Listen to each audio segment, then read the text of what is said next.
All right, thank you, Alex, and thank you, Betsy, too. Now, the trial of Kim Potter for the death of Daunte Wright continued for the prosecution as Potter's police commander took to the stand yesterday.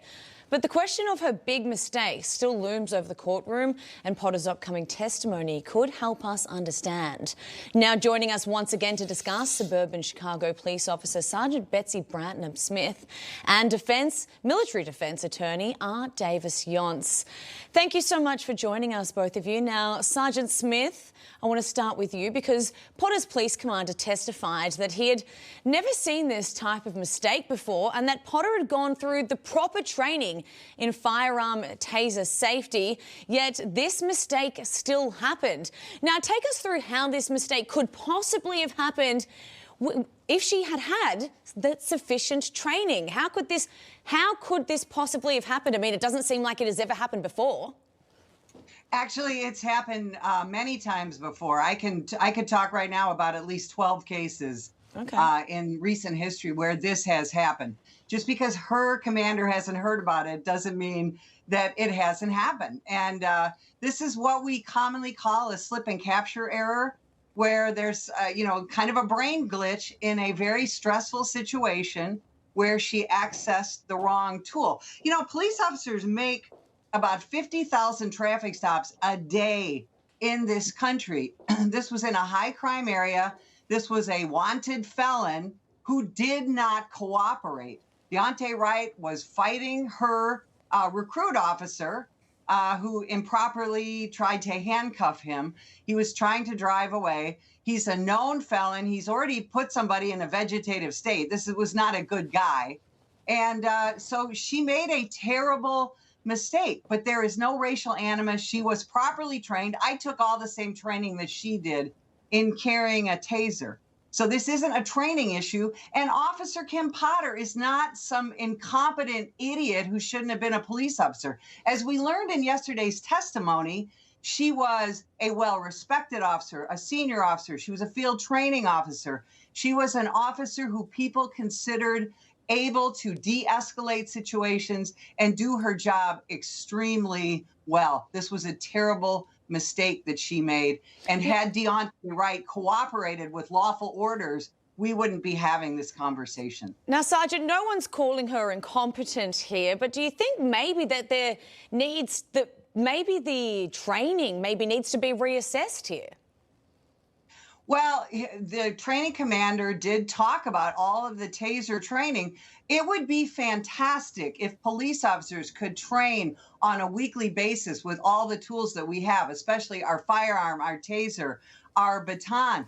But quite frankly, no one is going to want to pay for that.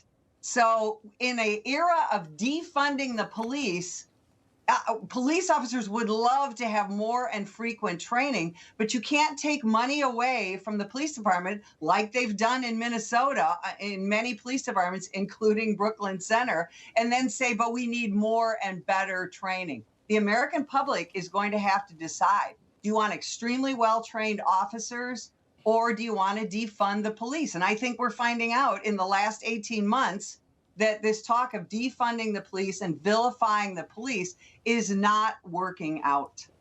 And Davis, I want to bring you into the conversation now because the prosecution attempted to stop their police witnesses from being questioned on their opinion whether deadly force could have been necessary in this situation, but the judge blocked this motion. How much do you think this really could have helped the defence? Oh, I think that's huge for a couple of reasons. I mean, it's one of the things that the defense outlined in their opening statement as to the question of whether or not force was justified in this case. And looking at the circumstances, I think the state would be very hard-pressed to find a police officer anywhere that would say use of force was not authorized in this situation. So I think that's critical. I think the judge got the law right in that scenario. And I think that the state just indicated maybe a lack of preparation or anticipating that. Going to the judge and asking the judge to correct witness testimony after the fact in front of the jury was very interesting in a motion like this and the amount of time they've had to prepare for this case. So I think it was significant. I think it was very helpful for the defense. And quite frankly, I think it was right. I think it was the right ruling. And Sergeant Smith, Potter said that on the day of the incident that she had not performed her mandatory spark test on her taser. How important is this, and do you think it could have had an effect on the thought process in the moment on that day? I don't believe that performing a daily spark test was going to affect how she performed in that moment. And so, here's the thing with a taser. She wore the taser properly. She followed all of her training. And Deontay Wright created this terribly stressful, dangerous situation for those police officers who have no idea whether he has a firearm or not. She is watching out for her safety, the safety of her recruit, other officers, as well as citizens.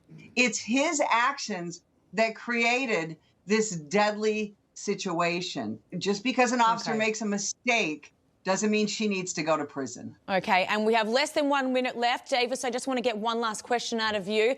The prosecution tried to make the claim that Potter's affiliation with the police union brought in a form of bias to the police officers that were testifying. Is this typical in a case like this?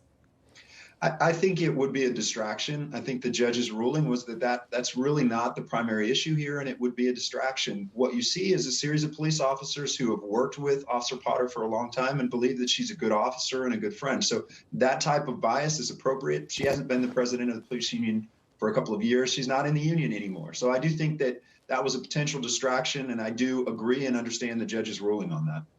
All right, well, there is a chance that she may be taking the stand today, so we will have more to talk about in the coming days. Thank you, Sergeant Betsy Brantner-Smith and David Younts for talking to us today. We'll have plenty more to cover on Wake Up America. The 2022